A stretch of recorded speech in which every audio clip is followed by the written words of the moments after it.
I have no idea what it means to get Brother Theodore, because I'm hard pressed to describe, his act. It was an indescribable act. It was not a normal, cabaret kind of a thing. It was a rant. I mean, he would just rant, and it was an evening of the macabre, I believe it was billed as, and That sounds right. and Yeah. it was plenty macabre, and you had to hand it to him. I mean, it was a one man show, it's a guy and a candle basically, and he was mesmerizing. It was just fascinating, and apparently was the toast of the town. Apparently, if everybody was. All the celebrities were going, oh, you got to see Theodore. He's really weird. I mean, who knows what? I mean, 1947. What were people thinking about that act? I mean, how much of the war years and the dark past of his was he bringing, to bear on this performance? And what was it registering with people? Were they getting it? Were they understanding where it came from, or even what it was? He had a pretty unique stage presence, and it was also a pretty unique personal presence. I mean, there was a lot going on with this guy. I mean, we now know that he had, the kind of childhood and the kind of young adulthood that he had, and that colored obviously his view on life, and pushed him into a rather dark corner. I used to see Theodore in the ads of the Village Voice. There was a caricature of him, and he used to play in the Village when I guess the late '60s. He was there. I can't remember the name of the cafe, but it could have been Cafe Wa, or it could have been some other place. But there was always a little ad in the Village Voice, always the same size, always pretty much in the same place. And I remember some friends of mine, and we were in college, went out and checked out the show, and as usual, I mean, as everybody says, I mean, it was a unique program, and he had a very unique style, and it was one of those weird things that you just had to do, in the late '60s. Well, people didn't know I what love to your think. I style. mean, it was very Andy Kaufman in its day. It was like, how can I get these people to react in a way that they've never reacted before? How can do they think I'm putting them on? They not think I'm putting them on? I mean, how far can I go with them? And I think he was a pioneer in that. I don't think anybody was doing that. I mean, Lenny Bruce was doing stuff, but it was different. It was very issue oriented, and he was pushing the envelope in a different way.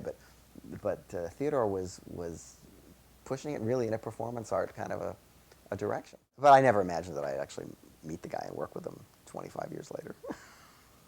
Well, I did this movie, The Burbs, at Universal, and it was a black comedy about people who move in next door to a family, and everybody thinks that they're up to weird stuff because they're strange people, and it turns out they are. That wasn't originally the way it was going to end, but and there was a particular character who was like the paterfamilias of the family, and Uncle Reuben, and we saw a number of character actors, who have worked a lot in movies like Leon Askin. We saw, and we used to be on Hogan's Heroes, and Timothy Carey, who was a villain in many a Kubrick picture, and was quite a trip. But we ultimately decided on Theodore because there was just something ineffably weird about him, and I think we signed him without even meeting him. I think we just, when the idea came up, his name was proposed, we just went for it. A perfect actor to direct. I mean, he directed him, and he did it. He did it his way. He did it Brother Theodore's way. And the only problem he had was he was a little hard of hearing, and so it was difficult for him to respond to cues sometimes. And on occasion, the actors off screen would have to say certain words really loud so that he would then be able to catch where he was. But aside from that, which is, you could say, is sort of an old age thing that any actor could get into, he was a very sweet guy to me. We had a little sort of handler person to keep him company and make sure that he was okay all the time, and he played a lot of chess. But mostly he kept to himself. It would be a shame if The Burbs is the most popular or widely seen thing that he ever did, which it may be.